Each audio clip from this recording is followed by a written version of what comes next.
안녕하십니까. 한겨레 캐스트 2013 시간입니다. 진행을 맡고 있는 정재권 기자입니다. 지금 국회가 한창 상임위별로 국정감사를 진행 중입니다. 오늘은 그 가운데서 미래창조과학 방송통신위원회에서 쟁점이 되고 있는 종합편성 채널, 즉 종편을 주제로 얘기를 나눠보겠습니다. 시청자분들도 잘 아시다시피 출범 2도를 앞두고 있는 종편은 그동안 선정성과 정치적 편향성 등으로 많은 논란을 낳았습니다.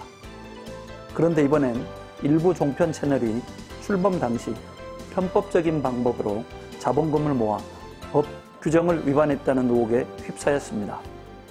마침 종편은 내년 초 방송통신위원회로부터 재승인을 받아야 하는 처지입니다.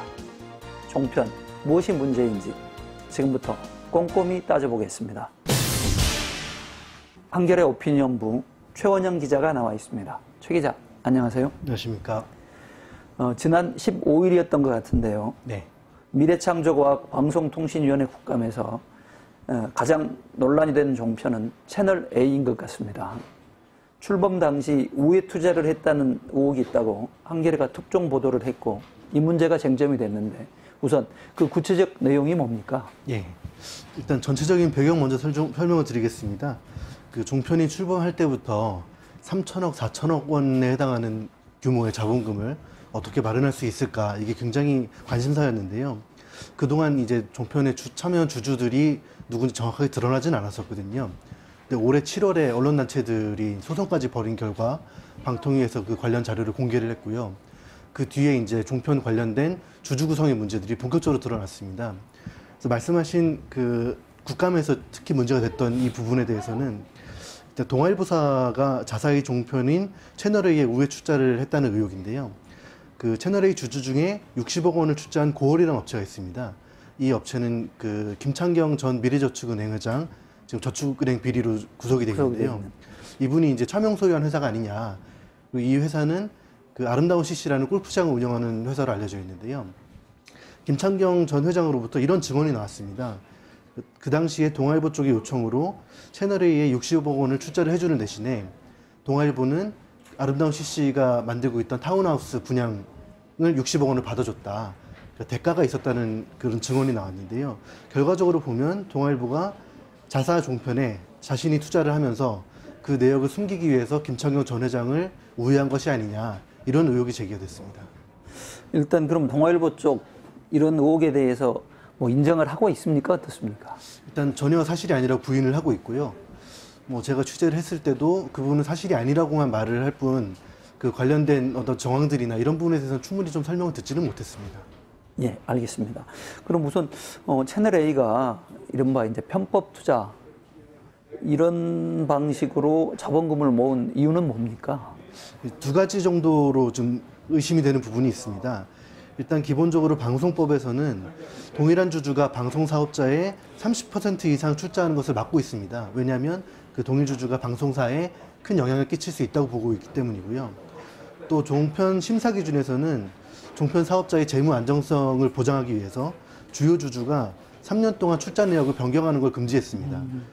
그렇기 때문에 만약에 당시 채널A가 약속한 자본금을 다 채우지 못하고 있던 상황이라면 동아일보에서는 어떻게든지 돈을 채워 넣어야 되는데요. 그 본인들이 직접 돈을 넣는 것은 이 두 가지 사안이 모두 위배가 되거든요. 그렇기 때문에 그 다른 주주를 명목상 주주로 내세우고 자신들이 이제 돈을 치렀다 이렇게 의심할 수가 있습니다. 근데 문제는 이게 편법일 뿐만 아니라 불법일 수가 있다는 데 더 문제가 있는데요. 방송법에서는 허위나 부당한 방법으로 투자한 것이 밝혀지면 방송사업자의 승인 자체를 취소할 수 있다는 내용의 조항이 있습니다. 그래서 동아일보가 사전에 이런 계획들을 짜서 이런 부분들을 실행을 했다면 고월이 실제 주주가 아니고 명목상의 주주라는 걸 알면서도 방송통신위원회에 허위 보고를 한 셈이 됩니다. 그렇기 때문에 국감에서도 승인 취소 사유가 아니냐 이런 논란이 벌어진 거고요. 이경재 방통위원장이 사실관계를 확인하고 그에 따른 법률적 위반 여부를 검토하겠다라고 한 거는 방금 말씀하신 그런 이유 때문인 것 같은데 네. 이게 만약 사실로 드러난다. 그러면 어떤 조처가 가능한 겁니까? 이게 참 애매한 부분이 있습니다. 사실 현실적으로 볼 때는 이 모든 게 관리감독기구인 방송통신위원회의 의지에 달려 있다고 해도 과언은 아니거든요. 그 이경재 위원장의 발언도 다각도로 살펴봐야 될 측면이 있습니다. 방통위는 최근에 종편 말씀하신 대로 재승인 심사를 위한 심사 기준을 만들었고 내년 3, 4월에 재승인을 하게 됩니다. 그런데 이제 국감에서 이 부분을 가지고 민주당 의원들이 따져 묻자 이 위원장은 이게 그 승인 취소가 되는지를 따져봐야 된다. 민주당 의원들의 그 주장에 대해서 재승인 심사에 반영하는 방향으로 좀 얘기를 했거든요. 이에 반해서 이제 민주당 의원들은 즉각 그 승인 취소 사유인지를 따져봐야 된다. 이런 입장이고. 그렇기 때문에 실질적으로 이제 방통위가 어떻게 그 나서느냐에 달린 문제라고 좀 평가가 되고요. 그 이 위원장이 말한 것처럼 시기가 겹치기 때문에 재승인 심사 때 뭉뚱그려서 평가하자는 식의 태도는 사안마다 이제 엄정한 잣대를 들이대야 될 관리감독 기구로서 적절한 태도는 아니라고 생각이 들고요.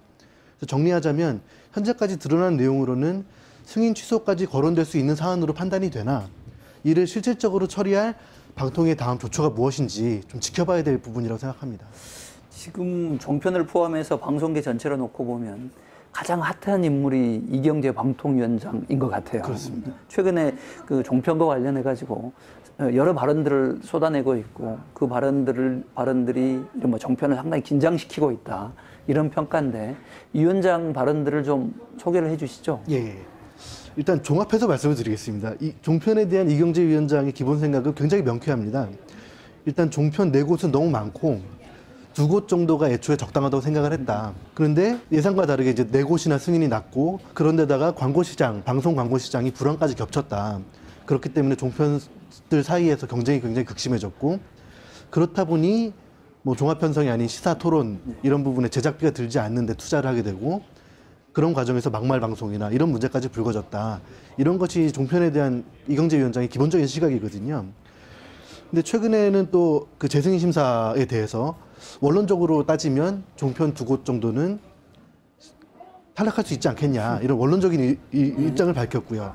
그래서 관리감독기구의 수장이 이렇게까지 나오니 종편들이 뭐 긴장하지 않을 수는 없겠죠.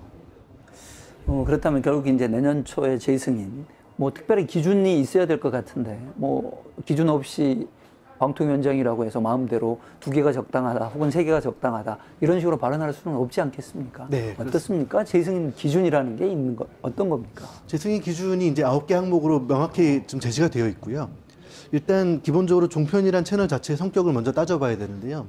종편은 일반적으로 이제 지상파 방송과 유료 방송 사이에 위치한 방송으로 지금 평가를 받고 있습니다. 그래서 승인 심사 기준도 지상파 방송하고 유료 방송 사이 정도에서 그 결정이 되는데요. 이경재 위원장도 이런 부분들을 강조를 하면서 지상파보다 엄격한 심사 기준을 만들었다. 이렇게 좀 내세우고 있거든요.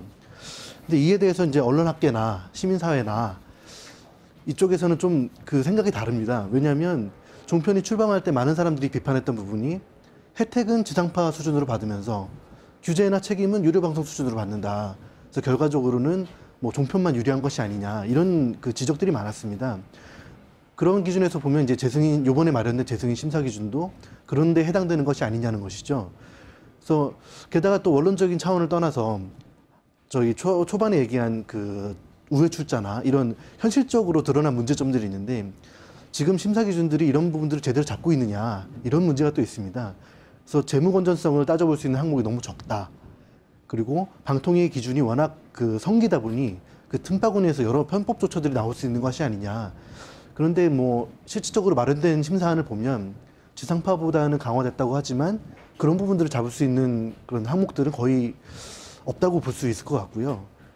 그나마 그 내세우는 부분이 방송의 공적 책임, 공정성, 공익성 이 항목과 방송 프로그램의 기획, 편성 및 제작 계획의 적절성 이 2가지 항목에서 배점의 50% 미만을 받으면 재승인 거부를 할 수 있도록 해놓은 것이 있는데 이 정도 조처가 좀 더 그나마 좀 강화된 부분이 아니냐 이런 평가를 받고 있습니다.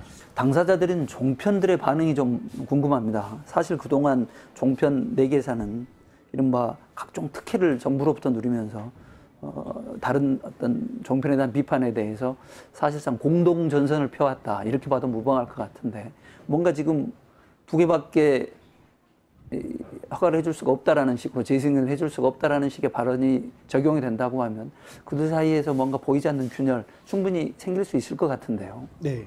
이미 그런 균열이 좀 보이고 있다고 생각이 들고요. 그 말씀하신 대로 이제 종편 4개사가 출범 때부터 한 목소리 계속 내왔고, 그 아주 단적인 사례가 올해 6월에 그 종편 4곳이 정권으로부터 추가적인 특혜를 받기 위해서 그 실무자들이 모여서 뭐 방법을 논의한 그런 문건이 나온 적도 있고요. 그런데 어제 국감 상황을 보도한 조선일보하고 중앙일보를 보면 그 굉장히 이제 균열이 드러나고 있는 것으로 보입니다. 그 맥락을 들여다보면 또 굉장히 중요한 재미있는 부분이 있는데요. 조선일보는 그 국감 내용을 소개한 기사에서 종편 주주 구성의 문제점을 집중적으로 제기를 했습니다. 그래서 실질적으로는 관련 의혹들을 가장 많이 받고 있는 채널A와 MBA 두 곳을 좀 겨냥했다고 좀 보여지고 있고요. 반대로 중앙일보는 같은 국감 내용을 소개하면서 편성 비율의 문제를 먼저 앞세우고 그 주주 구성의 문제를 이제 나중에 소개를 하는 방식으로 소개를 했거든요. 근데 중앙일보는 이제 4곳 종편 가운데 그나마 종편에 가까운 편성 비율을 유지하려고 했다. 이런 평가를 받고 있고, 따라서 조금 과장해서 말한다면 종편 2곳이 살아남을 거란 예언이 나온 가운데 종편 4곳이 이제 각자 살아남을 수 있는 방법을 모색하고 각자 도생에 나선 거 아니냐, 이렇게 좀 보는 시각들이 많습니다. 방금 얘기하신 이른바 종편 4사 사이의 어떤 미묘한 균열, 이렇게 보자면 조선일보나 JTBC가 상대적으로 유리한 지점을 점하고 있다, 이렇게 보여지는데, 그렇다고 해서 TV조선이나 JTBC 마냥 그 상대방을 공격할 수 있을 만큼 여유롭거나 그 바람직한 방송을 해왔다, 이렇게 보고 있지는 않지 않습니까? 시민사회에서 이들도 상당히 문제점을 보여줬을 것 같은데 어떻습니까? 일단 제가 기본적으로 좀 말씀드리고 싶은 것은 종편 출범 자체에 아직까지도 문제의식을 가진 분들이 많다는 거고요. 왜냐하면 지난 방송 때 신문방송 겸용 허용이라는 논란의 여지가 굉장히 많은 그 규제 완화를 했고, 그 과정에서 일부 언론사들에게 과도한 혜택이 돌아갔던 것은 사실이지 않습니까? 그래서 종편 관련된 그 탄생의 배경이 된 미디어 관련법은 날치기라는 얘기까지 받았고요. 그렇기 때문에 종편 출범 뒤에 아무리 잘해도 이런 원죄를 씻을 수 있느냐, 이런 얘기들이 많았는데요. 실질적으로 종편들이 애초에 자신들이 약속한 사업 계획조차도 지키지 않는 것이 현실입니다. 그래서 종편 4곳 사이에 뭐 저마다 차이는 있다고 하지만 큰 틀에서는 이제 도토리 키재기라는 얘기가 나오고 있고요. 5.18 북한군 침투설 등에서도 보듯 막말 논란은 이제 계속 끊이지 않고 나오고 있고, 콘텐츠 투자 계획은 지킨 회사가 단 한 곳도 없습니다, 아직까지. 그리고 JTBC가 최근 뭐 보도 공정성을 강조하면서 좀 다른 모습을 보여준다는 평가가 있긴 하지만 이 역시 긴 안목으로 지켜봐야 되는 거 아니냐, 이런 회의적인 시각이 많습니다. 문제가 이렇게 많다면 방통이 그냥 손만 놓고 있었을 것 같지는 않고요. 적잖이 제재를 했을 것 같은데 실제로 어떻습니까? 그 부분은 국감에서 이경재 위원장도 굉장히 그 발언을 했습니다. 그래서 종편에 대해서 우리가 자료도 공개하고 사업계획서 이행실적도 점검하고 그에 따라서 시정명령도 내렸다. 제대로 절차를 밟아가고 있다. 이렇게 얘기를 하고 있는데, 이제 문제는 방통위가 시정명령을 7월하고 8월에 내렸거든요. 거기서 이제 이행실적 점검한 내용 중에 문제가 됐던 부분이 그 높은 재방 비율, 이런 부분들이 좀 포함이 돼 있는데, 시정명령을 내린 7, 8월에도 종편 사업자들은 재방 비율을 준수하지 않았습니다. 그런 정도로 방통위에서 그 관리 감독하고 있는 부분들이 제대로 실효성이 있느냐, 이런 부분에서는 계속 좀 의문이 나오고 있는 부분이고요. 단적인 사례가 이번 국감 때 또 나온 얘기가 있는데, 방송법 시행령에서 동일한 사유로 방법적으로 그 방송통신심의위원회 심의 규정을 위반하면 방통위나 방송심의위가 추가 제재를 가할 수 있도록 되어 있습니다. 그런데 이런 부분에 대해서는 단 한 번도 두 기구가 논의를 한 적이 없다는 게 밝혀졌고요. 그 뭐 주먹구구식이 아니냐, 이런 얘기가 나올 수밖에 없는 배경인 것 같습니다. 아무래도 국감철에 일단 많은 자료들이 공개되다 보니까 이번 국감, 종편 국감에서도 사실은 종편의 현주소를 아주 적나라하게 보여주는 묻지 못할 자료도 나왔다, 뭐 이런 얘기들이 있어요. 그 어린이 프로그램을 황당한 시간대에 배치했다, 뭐 그런 내용인 것 같은데, 네. 구체적으로 어떻습니까? 구체적으로 말씀드리면 현재 지금 편성 상황입니다. TV조선은 새벽 3시 30분에 어린이 특선 다큐, 새벽 4시에 꼬마버스 타요 시즌2, 새벽 4시 50분에 문무와 푸푸, 이런 어린이 프로그램들 방송하고 있고요. 채널A도 새벽 3시 30분에 어린이 과학교실, 5시에 동화 속 과학탐험 방송하고 있습니다. 어린이들이 전혀 TV를 볼 수 없는 시간대에 어린이 프로그램들을 방송하고 있는 상황인데요. 왜 이런가 이유를 따져보니, TV조선은 사업계획서에서 연간 전체 방송시간 대비 9%의 어린이 프로그램 만들겠다, 편성하겠다 이렇게 약속을 했었고 채널A도 비슷한 약속을 했었습니다. 근데 말씀하셨다시피 이제 종편 재승인 심사가 다가오고 있지 않습니까? 사업계획서의 이행 부분이 점수가 될 수 있기 때문에 이렇게 새벽 시간대 어린이 프로그램들을 끼워넣는 꼼수를 부리는 거 아니냐 이런 지적이 나왔습니다. 예, 이제 마무리한 질문 하나 드려보죠. 조금 폭넓은 질문일 수 있습니다만 종편 문제 어떻게 처리되는 게 바람직하다고 최 기자는 보시는지. 일단 사람마다 판단은 다를 수 있습니다. 그 미디어 분야를 취재하는 기자로서의 의견을 물으신다면 저는 무엇보다도 종편의 탄생과 관련된 의혹들은 즉각적으로 처리가 돼야 된다는 입장이거든요. 종편 사업자들이 자본금을 어떻게 마련했는지 주주 구성에 여러 가지 의혹들이 드러났는데 그 부분들은 사실관계가 어떠한지 편법 출자나 우회 출자들이 드러났다면 종편 정체성에 어떤 영향을 주는지 이런 부분들을 규명하는 게 굉장히 중요한 문제라고 생각을 하고요. 방통위에서는 이제 내년 재승인 심사 때 모든 걸 이제 뭉뚱그려서 처리할 것 같은 그런 분위기를 계속 주고 있는데 이를 연기하는 거는 굉장히 지극히 정치적인 해결이고 근본적인 문제를 덮는 수준밖에는 되지 않는다고 생각합니다. 따라서 이는 이제 종편 사업자들 입장에서도 과연 사람들에게 신뢰를 받을 수 있는 방송을 계속 할 수 있는가의 문제랑도 연관이 되고요. 이 부분들은 방통위가 나서서 즉각적인 사실관계를 규명하고 적법한 조치를 취하는 게 맞다고 생각합니다. 정리하겠습니다. 정부의 온갖 특혜 속에 출범했던 종편은 2년이 채 지나지 않아 많은 문제점 드러내고 있습니다. 특히 채널A의 경우 5.18 당시 북한군이 투입됐다 같은 황당한 왜곡 보도로 잇따라 사고를 친 데 이어 이번에 우회 투자 의혹까지 불러일으켰습니다. 종합 편성 채널이라는 이름에 걸맞는 방송으로서의 품격을 갖췄다고 보기 어렵습니다. 방송통신위원회는 채널A의 우회 투자 의혹에 대해 즉각 조사를 벌여 합당한 조처를 내려야 할 것입니다. 아울러 내년 재심사 때 심사 요건을 엄격하게 적용해 탈락 여부를 따져야 할 것입니다. TV조선이나 JTBC, MBN 등 다른 종편사들도 엄격한 재심사에서 예외가 될 수 없음은 물론입니다. 지금까지 종편을 주제로 오피니언부 최원영 기자와 얘기를 나눴습니다. 최 기자 수고하셨습니다. 감사합니다. 한겨레 캐스트 2013을 마칩니다. 저는 정재권입니다. 감사합니다.